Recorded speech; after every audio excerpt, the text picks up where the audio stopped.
How does a man become a hero of his people? It is a question every warrior has asked himself since the birth of the first Mapuche. And I am one of few who have learned the answer. An answer I now impart to you. When these aching hands still grip the spear, when no clouded eyes hindered me from aiming the musket, I had the fortune of fighting alongside the greatest warrior our people have ever known. Lautaro, the Swift Hawk. One day, many years ago, evil spirits from a faraway land grew jealous and invaded our beautiful homeland of Araucania. I refer to them as spirits because, although the Spanish are humans of flesh and blood like us, their four-legged beasts and thunderous weapons make them seem like wrathful gods. The leader of these foreign men was Pedro de Valdivia. Valdivia proudly claimed that he and Pizarro had seized a great deal of gold from the Inca, our rivals beyond the Great Mountains. Now, he had come to our lands seeking more, with his new Inca subjects in tow. Many tribes abandoned all bravery and submitted to Valdivia in hopes of peace.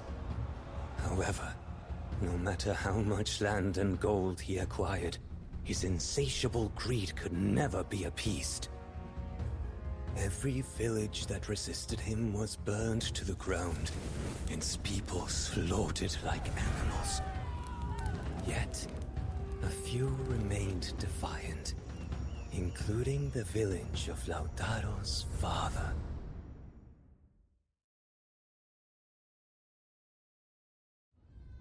The Spanish showed no mercy. Valdivia ordered everyone in the village to be put to the blade. Lautaro, who was just a boy at the time, watched as his parents were killed in front of him. When his father let out a scream, Lautaro heard himself screaming too. In a blind fury, he picked up a broken lance and hurled it straight at Valdivia's heart. The Spaniard barely felt the impact through his armor, yet the boy had caught his attention. Perhaps he could mold this spirited barbarian into a Spanish soldier. That day, Valdivia welcomed Lautaro as his newest personal servant. Every fiber of Lautaro's being wanted to resist and scream, but he could do nothing. Nothing except swear bitter revenge. The spirit of Mapuche resistance shattered and died that day, except for a tiny sliver lodged in the heart of this angry young boy.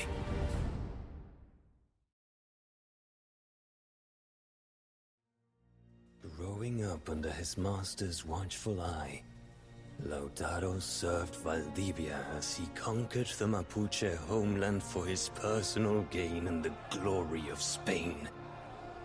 To Lautaro, it was a fate worse than death. His only solace came during the brief moments he spent on horseback, riding alone across the hills. In those moments, he could almost fool himself into feeling free, almost feel the gentle touch of the sunrise on his face, just as it had felt when he woke up in his parents' house so many years ago.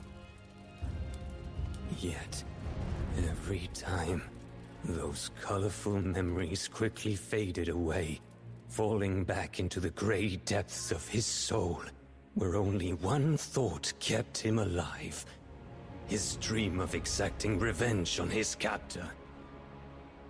He learned to survive alongside the Spaniard.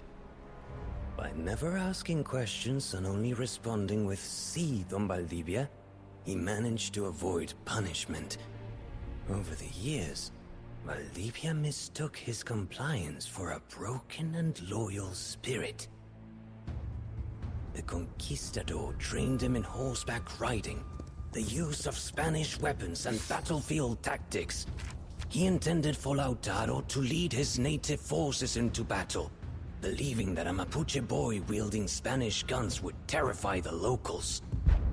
Lautaro, however, had different plans. He impressed Valdivia with his swift mastery of even the most challenging tasks.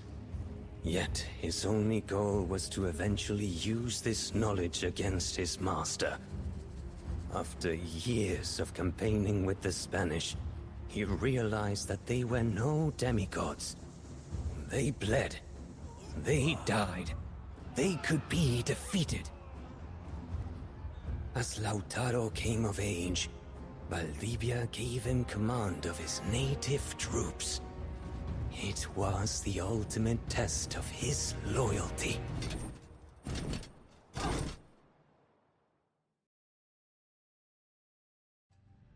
The High War Chief welcomed Lautaro with open arms.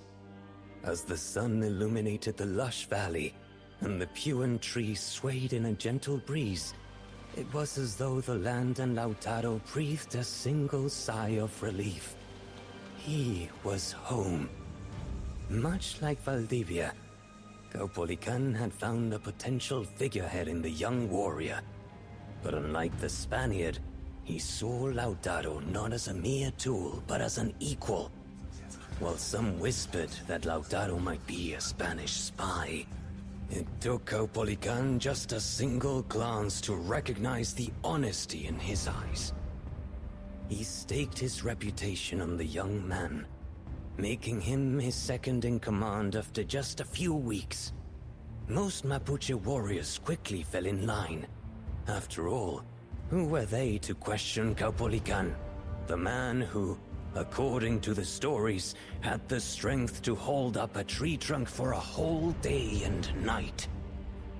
Together, Lautaro and Caupolicán set out to shape their disorganized warriors into an army capable of rivaling the Spanish.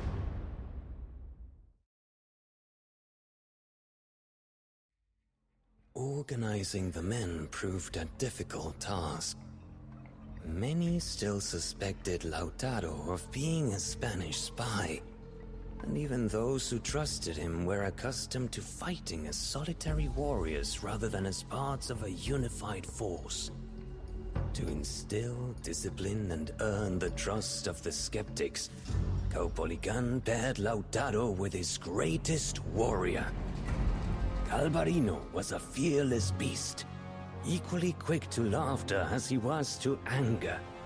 Despite losing both hands to the Spanish, he refused to be hindered by such a trivial inconvenience. Instead, he attached knives to his arms and continued to fight. "I can be your right knife man, Lautaro. I doubt the Spanish ever made you such a tempting offer." Lautaro laughed. "They never even offered me a single knife." Together, they drilled the warriors into organized units. One day, while distributing the stolen guns among his men, Lautaro noticed a young boy playing with a stick. He stared at him, remembering the young boy whose only hope had been a broken lance. Avenging his parents had been his lifelong goal. Yet now, with the help of Caupolicán, Galvarino, and their burgeoning army, he could achieve so much more. He could ensure that no child would ever grow up without their father and mother again. But first, he had to unite the Mapuche.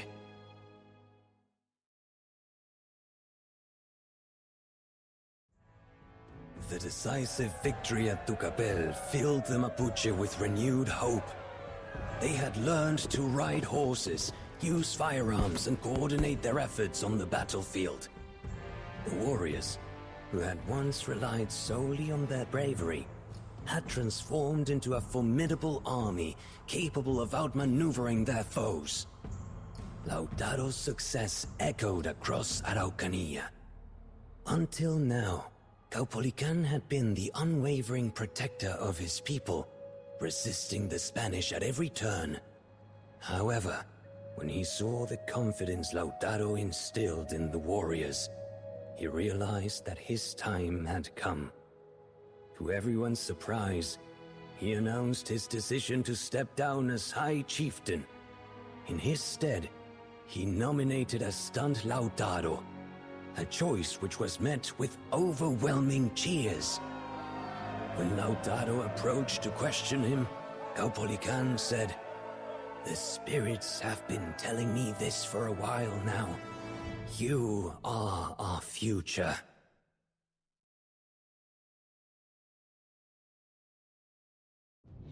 The Battle of Tucapel had been a significant triumph, but with Valdivia still evading justice, the war was far from over. The Spaniard was likely to remain near the safety of his many forts. If Lautaro could find the one where Valdivia was hiding, he could flush him out like a rabbit. "We should give Valdivia a warm welcome when he tries to flee," Galvarino said as Lautaro laid out the plan. "What do you think he'll enjoy more? My knives or his own guns?" However, cracks were starting to show in the facade of the Mapuche Confederation. Emboldened by their victory at Tucapel, the tribes began to bicker over old rivalries. Lautaro knew he had to act swiftly to maintain the alliance.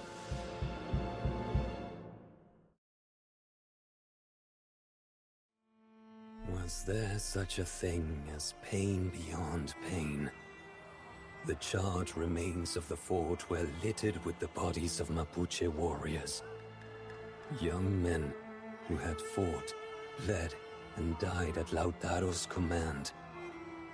Hundreds, thousands of lives, gone in an instant. And for what? Pedro de Valdivia was still at large. The Mapuche alliance was crumbling. Their sacrifices had been in vain. Spanish swords and muskets had killed them, but it was he who had sent them to their deaths. He had failed them, just like he had failed his parents. As Galvarino approached him after the battle, Lautaro wished his friend would stay away. However, he swallowed his emotions and listened to the report.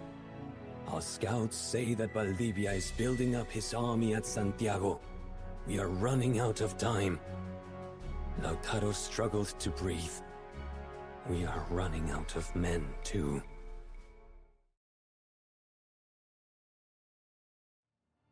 As the pain of his loss subsided, Lautaro realized that the shard of defiance embedded in his heart since the death of his parents remained intact. Despite losing so many men and seeing his allies waver, he stood resolute. He had not surrendered when Valdivia forced him into servitude, and he would not give up now.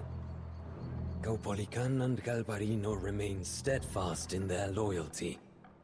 With their combined forces, Lautaro still had the strength for one final assault.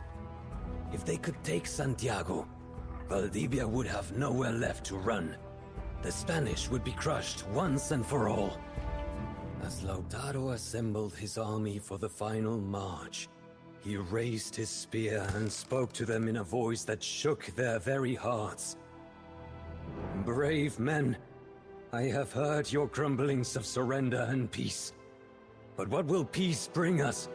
Nothing but disgrace. You can either live in peace as Spanish slaves, or die with me as free men, protecting your land and your children. The only road to lasting peace, to freedom, is the road to Santiago!" The crowd raised their weapons in unison and shouted, "To Santiago!"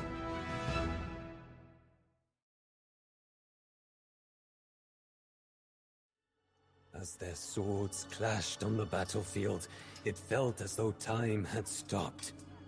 Lautaro could hear the blood rushing through his ears.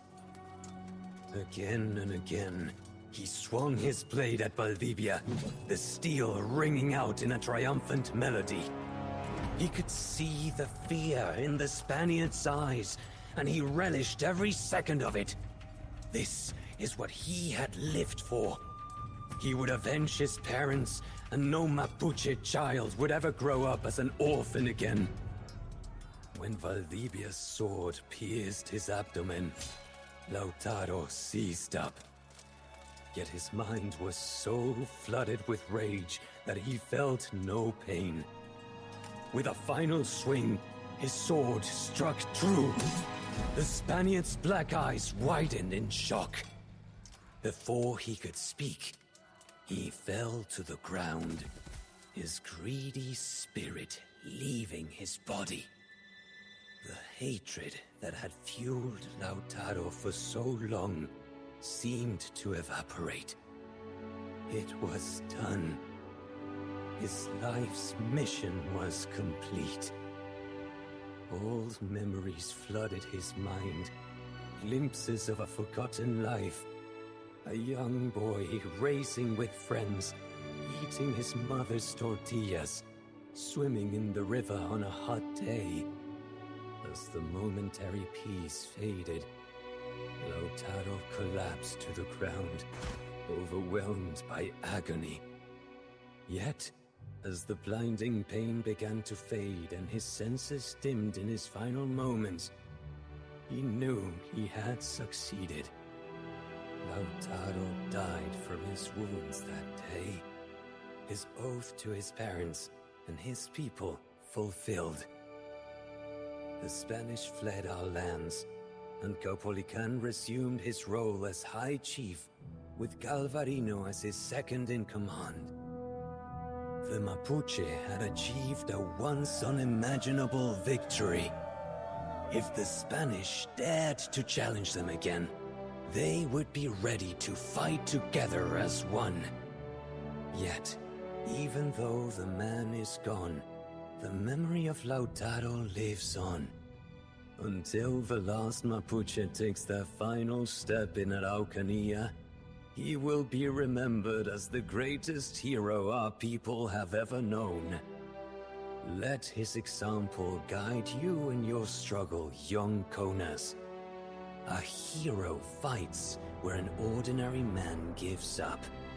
But above all, we must stand united, for even a hero cannot win alone.